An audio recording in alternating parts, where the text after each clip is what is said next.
It has become now a habit of Honorable Raila Odinga to use an abusive language, disparaging language against me. He has been talking about I am like a fly in the pot of milk and I'm going to swim in the milk and I'll not be able to get out. That is an abuse, that is a hate speech, and I'm consulting my lawyers. And if necessary, we may have to take legal action if he doesn't apologize.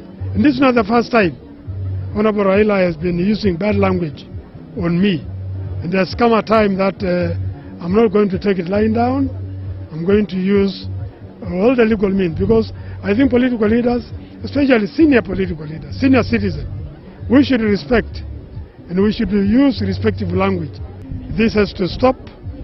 If you want to look for votes, please look for a vote without disparaging the name of other people.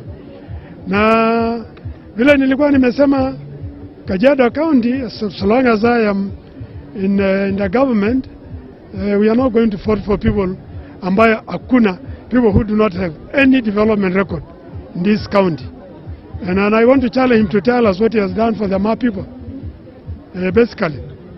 And then it will be very important for him to account for the vote we have given him 2013 and 2007.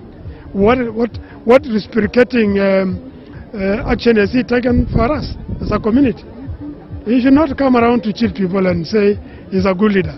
I have not seen any development record. I have not seen any Arambe. I have not seen anything he has done apart from abusive language. He has to stop.